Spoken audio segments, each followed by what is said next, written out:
One day, when these two friends were spending some time together, one friend asks the other, "Can you give me some information about rabbits?"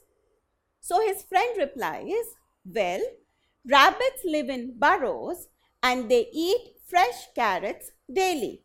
So let us look at the reply that his friend gave him.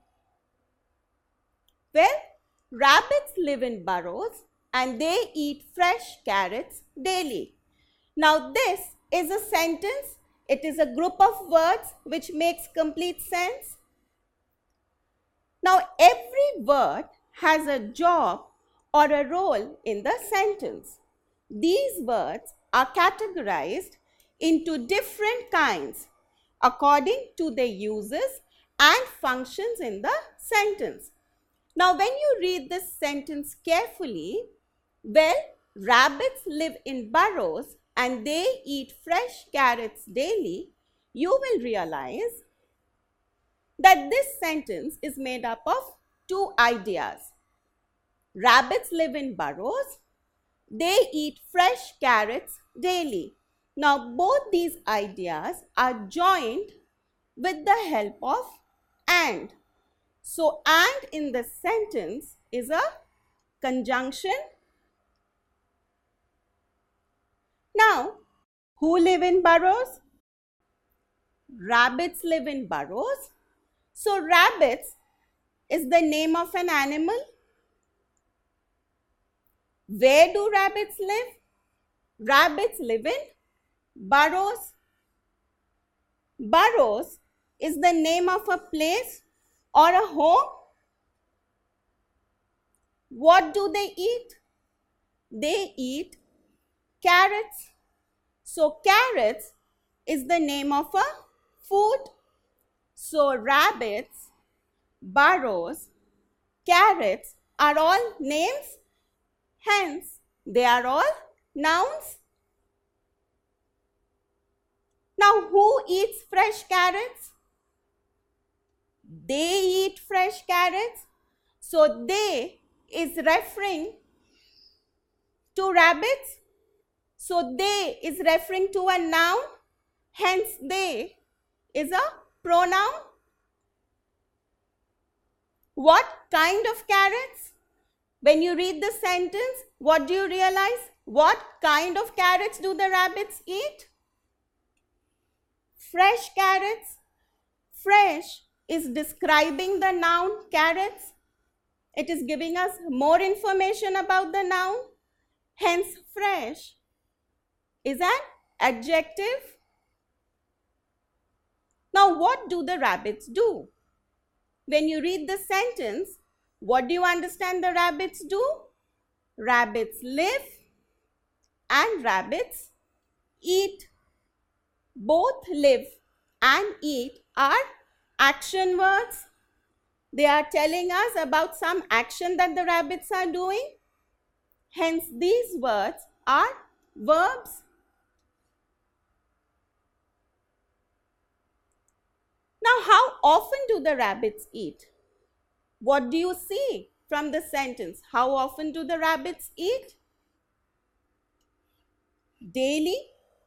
So, daily is actually modifying the verb eat. So, it is describing a verb by showing the frequency. Hence, daily is an adverb. Now, in this sentence, the word in is showing a relation between the noun burrows and the verb live. Live in burrows. So, in is a preposition. Now, we are left with only one word in this sentence. Well. Now, well shows a short exclamation. Hence, well is an interjection. So, we see that interjection, noun, verb, preposition, conjunction, pronoun, adjective, adverb are all different parts of speech. They help us to analyze the sentence and to understand it better.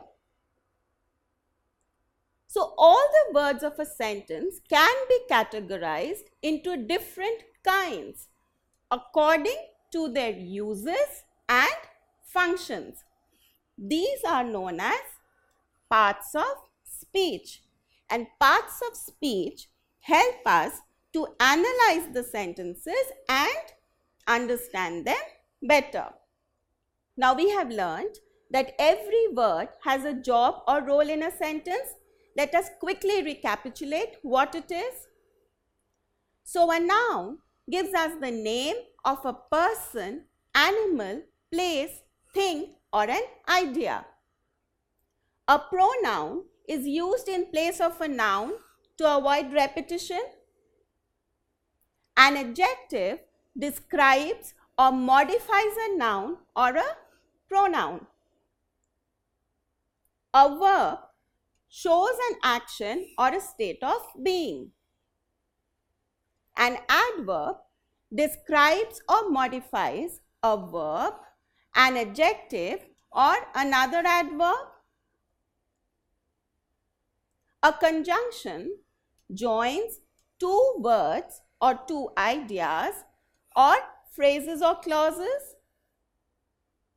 A preposition expresses the relationship of a noun or a pronoun to another word. An interjection expresses a strong feeling or emotion or a short exclamation. Now let us read the three sentences here. One must drink a lot of water to flush out the toxins. The gardener did not water the plants today. The students were excited to see different colors in the water bubble.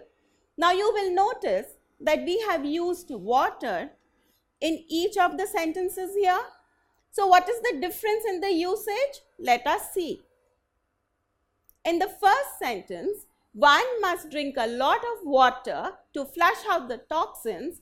Water is the name of a thing, so it is a noun. In the second sentence, the gardener did not water the plants today. Water the plants is referring to an action, so water is a verb here. In the final sentence, the students were excited to see different colors in the water bubble.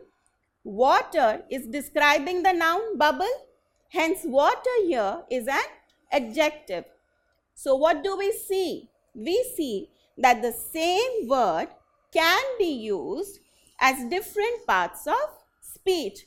So whenever you have to identify the parts of speech, be careful as to ascertain what the function of the word is. Now let us do this exercise. Identify the part of speech of the underlined word. They listen to music every day.